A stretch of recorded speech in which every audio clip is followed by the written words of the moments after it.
الحمدللہ رب العالمین والصلاة والسلام علی سید الانبیاء والمرسلین اما بعد فاعوذ باللہ من الشیطان الرجیم بسم اللہ الرحمن الرحیم۔ درود و سلام کی فضیلت کے بارے میں آپ صلی اللہ علیہ وآلہ وسلم نے ارشاد فرمایا کہ تمہارا مجھ پر درود پاک پڑھنا بروز قیامت تمہارے لیے نور ہوگا، اور جو شخص یہ چاہے کہ اس کو اجر کا پیمانہ بھر بھر کر دیا جائے، اس کو چاہیے کہ وہ مجھ پر کثرت کے ساتھ درود شریف پڑھے۔ اللہ تبارک و تعالی ہمیں آپ صلی اللہ علیہ وآلہ وسلم کی بارگاہ عالیہ میں کثرت کے ساتھ درود شریف پڑھنے کی سعادت نصیب فرمائے، آمین۔ صلو علی الحبیب صلی اللہ علی محمد وعلی آلہ واصحابہ وبارک وسلم۔ میرے معزز محترم مسلمان بھائیوں اور بہنوں، آج میں آپ کو کامیابی کے مفہوم کے بارے میں بتاؤں گا۔ ہم سب کے سب کامیاب ہونا چاہتے ہیں، اور کامیابی ہے کیا کبھی ہم نے ڈھونڈا ہی نہیں۔ بچے پڑھ رہے ہیں سکولوں میں، کالجوں میں، یونیورسٹیوں میں، لوگ کاروبار کر رہے ہیں، لوگ کام کر رہے ہیں، فیکٹریاں چلا رہے ہیں، دکانیں چلا رہے ہیں، سکول چلا رہے ہیں، کھیتوں میں کام کر رہے ہیں، بازاروں میں ہر طرف رش ہی رش ہے، ہر کوئی کامیاب ہونا چاہتا ہے۔ لیکن ہم نے کبھی سوچا کہ کامیابی کیا ہوتی ہے؟ میری ذاتی تحقیق کے مطابق دنیا میں بڑے بڑے لوگوں کو کامیابی کی تعریف ہی کا پتہ نہیں ہے۔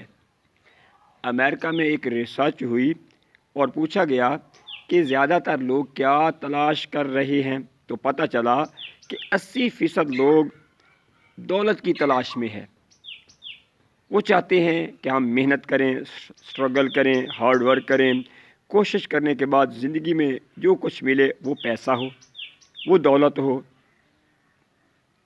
50% لوگ یہ تمنا کر رہے ہیں کہ کوشش، کاوش اور محنت کرنے کے بعد جو کچھ ان کو ملے وہ شہرت ہو۔ بڑے لوگوں کی تمنا ہوتی ہے بڑا گھر مل جائے، بڑی گاڑی مل جائے، بنگلہ مل جائے، اختیار مل جائے، اقتدار مل جائے، مال و اسباب کے وہ مالک بن جائیں، اچھی نوکری مل جائے، فیکٹری وغیرہ کے وہ مالک بن جائیں۔ لیکن ہم نے کیا سوچا کہ اصل میں کامیابی ہوتی کیا ہے؟ کیونکہ یہ بتایا ہی نہیں جاتا کہ کامیابی کیا ہے، تو پوری زندگی جس طرح پیسہ خرچ ہو جاتا ہے، ہمارا وقت بھی ویسے ہی خرچ ہو جاتا ہے۔ 60 سال کی زندگی میں اگر وقت کو ٹوٹل کیا جائے تو پتہ لگا کہ اس میں تقریباً 5.25 لاکھ گھنٹے ہوتے ہیں۔ 5.25 لاکھ گھنٹوں کو ہم نے کہاں پہ استعمال کرنا ہوتا ہے؟ جیب میں کتنے پیسے ہوتے ہیں ہمیں کوئی پتہ نہیں ہوتا، ہمیں ان کو استعمال کرنے کا شعور ہی نہیں ہوتا۔ تو جو یہ وقت ہے، 60 سال کی زندگی ہمیں تحفہ میں ملی، نہیں پتہ ہوتا کہ اس کو ہم نے کہاں کہاں صرف کرنا ہے۔ اور جب انسان مرنے کے قریب پہنچتا ہے، جب آخری سانس آتی ہے، جب آخری سانس کا وقت آ جاتا ہے، تو موت سے پہلے کا وقت جو آتا ہے، تو تحقیق یہ بتاتی ہے کہ وہ پچھتاوے کا وقت ہوتا ہے۔ سب سے زیادہ پچھتاوے کا وقت اس وقت ہوتا ہے جب انسان مرنے لگتا ہے، مرنے کے قریب پہنچ جاتا ہے۔ دنیا میں جتنی بھی تحقیق ہوئی ہے وہ یہ بتاتی ہے کہ جب انسان مرنے والا ہوتا ہے تو پھر وہ پچھتا رہا ہوتا ہے۔ وہ کہتا ہے کہ کاش جو میں بناتا رہا، یعنی جس کو میں کامیابی سمجھتا رہا، کاش وہ کامیابی نہ ہوتی، میں اس تعریف ہی کو بدل ڈالتا۔ معزز محترم محتشم مسلمان بھائیوں اور بہنوں، زندگی ہے کیا؟ زندگی 3 چیزوں کے مجموعے کا نام ہے۔ زندگی میں سب سے پہلے وقت آتا ہے جو اللہ تبارک و تعالی سب کو دیتا ہے۔ دوسری چیز جو آتی ہے وہ توانائی ہے جو ہر ایک کے پاس موجود ہوتی ہے، اور تیسری چیز جو سب کو عنایت کی جاتی ہے وہ وسائل ہیں جو بن مانگے ہم سب کو مل جاتے ہیں۔ انگلش کی ایک نظم ہے جس کے چند جملوں کا مفہوم یہ ہے کہ مرنے کے وقت انسان کے پاس 3 لوگ آتے ہیں، مرنے کے وقت انسان کے پاس 3 لوگ آتے ہیں اور تینوں کہتے ہیں کہ تم ہمارے مجرم ہو، تو وہ انسان ان سے کہتا ہے کہ میں تو آپ کو جانتا تک نہیں ہوں، تم کون ہو، تم میرے پاس کیا کرنے آئے ہو، کیا لینے آئے ہو؟ تو وہ کہتے ہیں، تو ان میں سے پہلا کہتا ہے کہ میں وقت ہوں، دوسرا کہتا ہے کہ میں توانائی ہوں، تیسرا کہتا ہے کہ میں وسائل ہوں۔ یہ تینوں چیزیں ملنے کے بعد اگر انسان ان کو استعمال نہ کرے تو بعد میں پچھتاوا ہی پچھتاوا ہوتا ہے۔ پیدائش اور موت کے درمیان جو وقت، توانائی اور وسائل ملتے ہیں ان سے بھرپور استفادہ حاصل کرنا چاہیے۔ سوال یہ ہے کہ ان کو استعمال کہاں کرنا ہے اور کیسے کرنا ہے۔ یہی سوال جو میں نے آپ کے سامنے رکھا ہے کہ زندگی کیسے گزارنی چاہیے، کامیاب زندگی کا تصور کیا ہے۔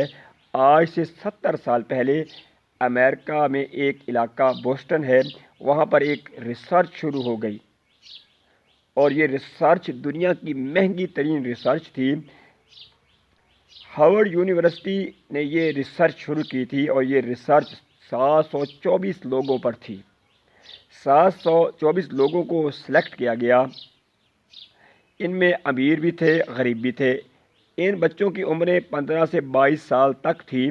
ریسرچ شروع ہونے سے پہلے ان کو پابند کیا گیا، ان کو بتایا گیا کہ جو ریسرچ ہم کر رہے ہیں اس کا دورانیہ 70 سال تک ہے، 70 سال تک آپ ہمارے پابند ہیں، ہم آپ کا پیچھا کریں گے۔ چنانچہ گاہے بگائے کسی بھی وقت ان سے پوچھا جاتا رہا کہ آپ کیسے محسوس کر رہے ہیں، خوشی محسوس کر رہے ہیں یا غم محسوس کر رہے ہیں، آپ آسانی میں ہیں یا مشکل میں ہیں، آپ آرام میں ہیں یا تکلیف میں ہیں۔ کسی سے اس کی شادی کے وقت پوچھا جاتا، کسی سے اس وقت پوچھا جاتا جب اس کے ہاں بچے کی پیدائش ہوتی، کسی سے اس وقت پوچھا جاتا جب اس کو اچھی نوکری یا جاب مل جاتی، یہاں تک کہ ان کے میڈیکل ٹیسٹ بھی کروائے گئے اور اس وقت بھی پوچھا گیا۔ وہ ڈاکٹر کے پاس کتنی مرتبہ گئے یہ بھی ریسرچ کی گئی، ان کی کتنی شادی ہوئی، ان کی طلاقیں کتنی ہوئیں، بچوں کی تعداد 70 سال کے بعد 2500 ہو گئی، یعنی 764 جو آدمی تھے جن پہ تحقیق شروع ہوئی تھی، 70 سال کے بعد ان کی جو بچوں کی تعداد تھی وہ 2500 ہو گئے، یعنی وہ سارے کے سارے لوگ 3000 سے زیادہ ہو گئے، یعنی 3264 لوگ بن گئے۔ مطلب یہ ہے کہ 2500 بچوں پہ بھی ریسرچ کی گئی اور یہ دنیا کی مہنگی ترین اور طویل ترین ریسرچ تھی۔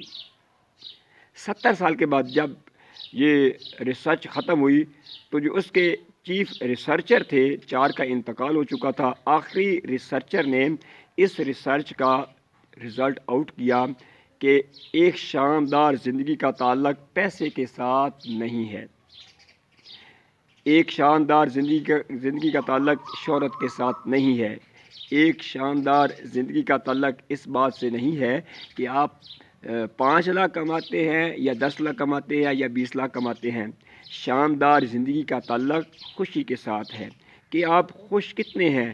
اگر آپ خوش ہیں، اگر آپ خوش نہیں ہیں تو ساری کی ساری کامیابیاں آپ کو کاٹنے کے لیے دوڑیں گی۔ اتنی کامیابیوں کے بعد، کامرانیوں کے بعد لوگ ناکامی کیوں محسوس کرتے ہیں اور لوگ خوشی کیوں محسوس نہیں کرتے؟ تو میرا جواب یہ ہے کہ 3 وجوہات ہیں جس کی وجہ سے لوگ خوش نہیں ہو پاتے۔ 724 لوگوں پہ ریسرچ ہوئی، 2500 ان کے بچے ہوئے، ان پہ بھی ریسرچ ہوئی، تو ان میں صرف 60 زندہ رہے، باقی سارے کے سارے اللہ تبارک و تعالیٰ کو پیارے ہو گئے، مر گئے۔ 60 لوگ جو زندہ رہے وہ کیوں زندہ رہے؟ جو زندہ رہے اب ان پہ بھی ریسرچ کی گئی کہ یہ لوگ کیوں زندہ رہ گئے، کہ 60 لوگ کیوں زندہ رہ گئے، ان کی زندگی ان کی نسبت طویل کیوں تھی؟ تو ریسرچ کرنے پر پتہ چلا کہ یہ لوگ ملنسار تھے، قطع رحمی نہ کرنے والے تھے، دل میں کینہ و بغض نہ رکھنے والے تھے، حسد نہ کرنے والے تھے۔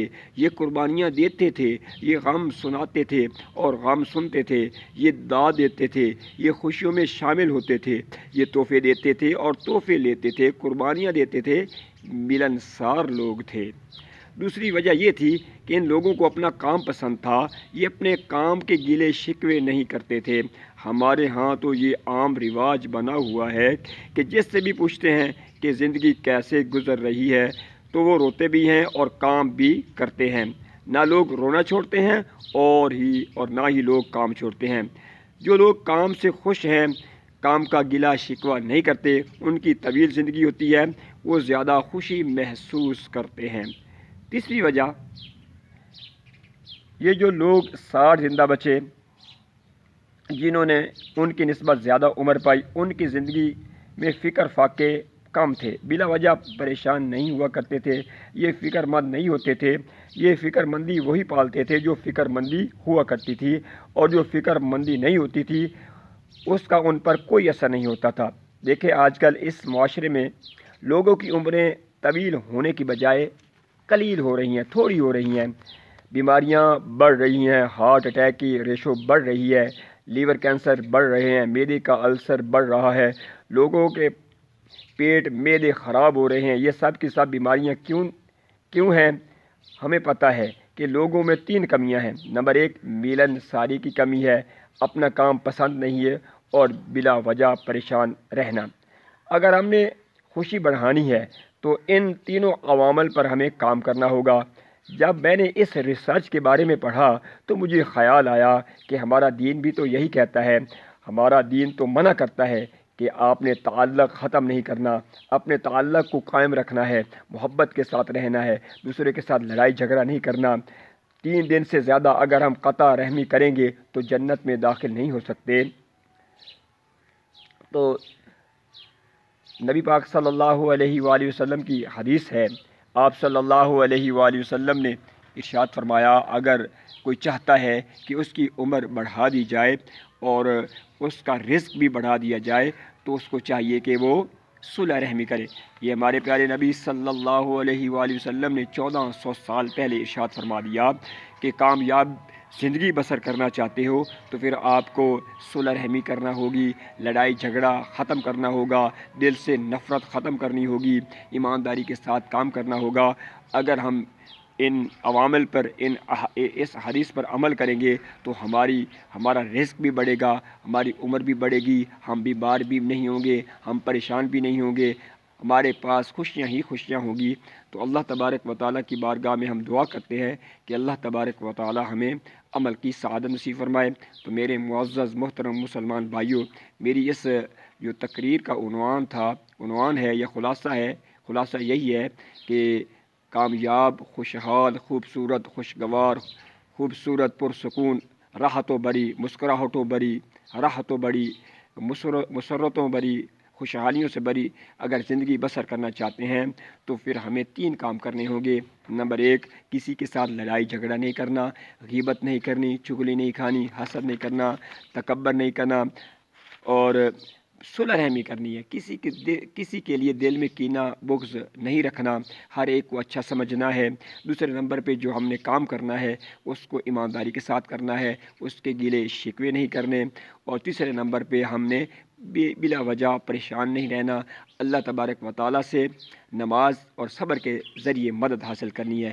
اللہ تعالیٰ ہمیں کامیاب اور خوشحال زندگی گزارنے کی سعادت نصیب فرمائے۔ جو کچھ میں نے پڑھا، آپ نے سنا، اس پر ہم سب کو عمل کرنے کی سعادت نصیب فرمائے، آمین۔